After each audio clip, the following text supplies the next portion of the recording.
Aujourd'hui, j'ai décidé d'aborder un sujet qui concerne pratiquement une personne sur deux depuis mars 2020, le work from home ou en français, le travail de la maison.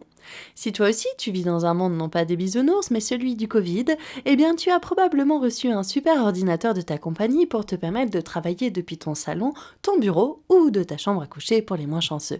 Ne nous cachons pas de le dire, quel bonheur ce peut être le work from home. Tu peux faire ton meeting du matin en chemise de nuit, te laver les dents à midi, pour ceux qui se lavent, hein, et avoir du refill de café toute la sainte journée. Alors oui, ça a l'air nice sur le papier, mais forcément il y a une contrepartie. Bah ta vie privée, c'est la contrepartie, et celle des autres d'ailleurs. Hier, alors qu'on était en meeting devant 50 personnes, mon boss, Patrick, coupe son micro en pleine phrase et se met à parler au sol. Mais qu'est-ce qu'il fout? Est-ce qu'il a perdu la boule? Après 10 mois, on se croirait presque dans une série de zombies où tout le monde est reclus et où on check tous les matins si telle ou telle personne est bien encore en vie. C'est surtout le mec bizarre du service RH qui m'inquiète. Je me demande toujours s'il a pas encore pété un câble. Mais en mode gros pétage de câble, quoi. Je me dis, le gars, à un moment donné, il va décider de vivre nu en dansant sur de la musique tibétaine en plein milieu de son salon avant de visiter le quartier à poil. Mais concernant mon boss, non, lui, c'est autre chose. Hein. Rien de plus normal en période de work from home.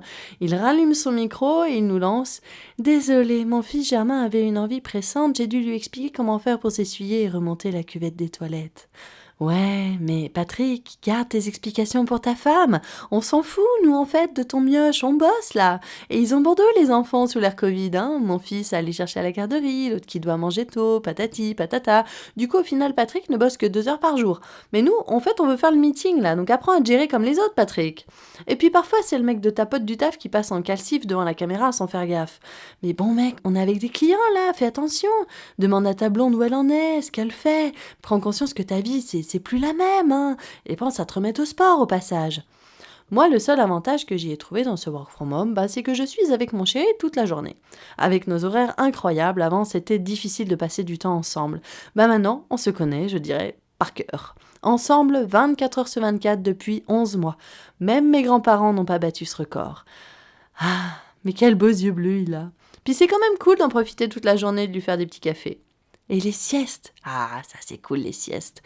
Mais quand tu te réveilles de 2 heures de dodo à 16 heures et que t'as loupé la moitié de tes meetings, l'engueulade du boss peut vite sentir le dissentiment. L'avantage c'est qu'il ne me voit pas, je suis sauvée. Ah zut, y a Patricia de la compta qui m'appelle sur Zoom. Bah là, t'as pas intérêt d'être aux toilettes quand elle t'appelle, hein, sinon tape-toi le sprint de l'année. Pas d'excuses, non, non, non, non, ça ne marche plus. Tu es devant ton ordi ou tu ne l'es pas, tu peux plus gruger, c'est finito tout ça. En plus, on croise moins Géraldine dans les couloirs qui peut toujours te couvrir ou qui a toujours une bonne blague à partager. Les sourires des collègues, c'est sûr que ça manque aussi. Et le partage, ou juste voir du monde, quoi. C'était cool de vivre l'imprévu autrement que devant son ordi toute la journée. Et puis bon, la surdose d'écran, elle a explosé depuis le mois de mars dernier. J'ai même dû m'acheter des lunettes anti-bleu tellement que mon cerveau essayait de rentrer dans l'écran pour trouver des solutions aux problèmes à régler. Quelle prise de tête! Ah, le work from home. Et puis en même temps, je pense que tout ça, c'est une super opportunité pour prendre du temps pour soi avant le travail ou juste après pour se poser les bonnes questions, faire du yoga ou passer du temps en famille. Et ça n'a pas de prix. On a enfin un peu plus de temps pour faire ce qu'on aime un peu plus. Alors profitons-en de ce confinement.